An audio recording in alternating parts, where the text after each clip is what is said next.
बहुत समय पहले भारत के उत्तर में स्थित एक घना जंगल हुआ करता था, जिसे सब कालवन के नाम से जानते थे।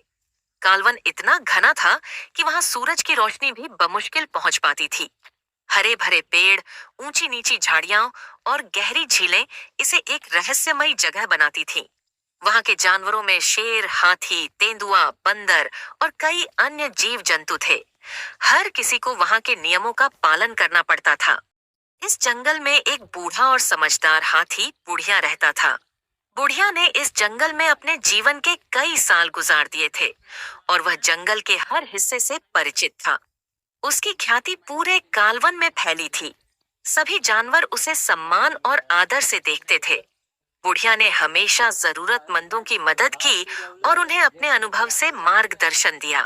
कालवन का राजा था रुद्र शेर।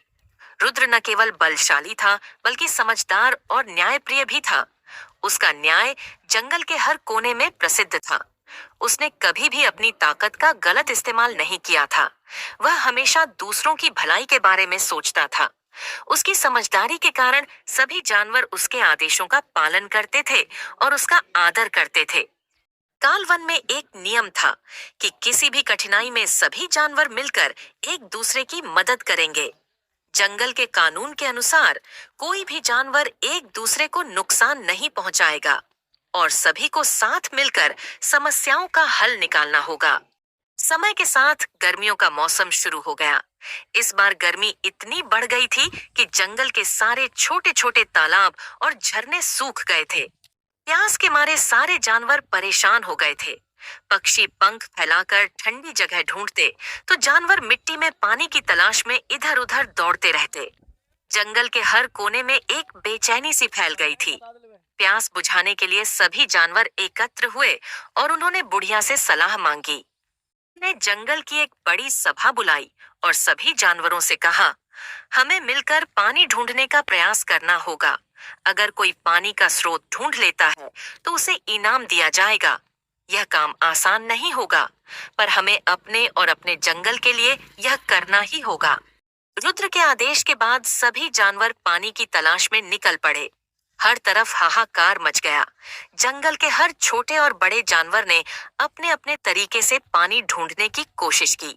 कोई गहरी खाइयों में जाकर पानी ढूंढने लगा, तो कोई ऊंचे पहाड़ों पर चढ़ गया। इस खोज में जंगल का एक छोटा सा खरगोश छपक भी शामिल था। छपक अपनी चतुराई और फुर्ती के लिए प्रसिद्ध था, परंतु उसका आकार छोटा होने के कारण उसे बड़े जानवरों से सावधान रहना पड़ता था।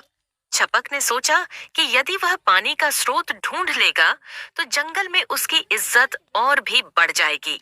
छपक ने खोज में निकलते हुए एक अनजानी राह पकड़ ली, जो जंगल के अंधेरे हिस्से में जाती थी। चलते चलते उसे एक पुराना और सूखा पेड़ दिखा, जिसके पास एक गहरी सुरंग थी। सुरंग अंधेरे में लिपटी हुई थी और उसमें से अजीब आवाजें आ रही थीं। छपक थोड़ा डरा हुआ था, पर उसे उम्मीद थी कि शायद यहाँ पानी मिल जाए।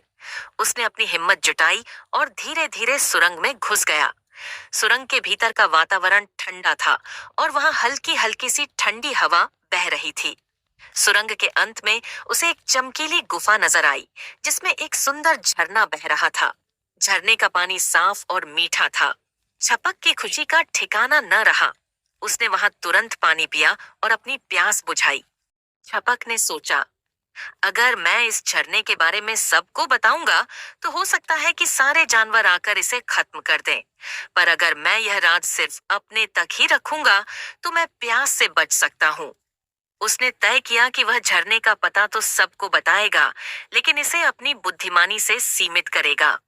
छपक जल्दी से वापस जंगल में पहुंचा और सबको इकट्ठा कर बताया, मुझे पानी का स्रोत मिल गया है, पर वह जगह बेहद खतरनाक है।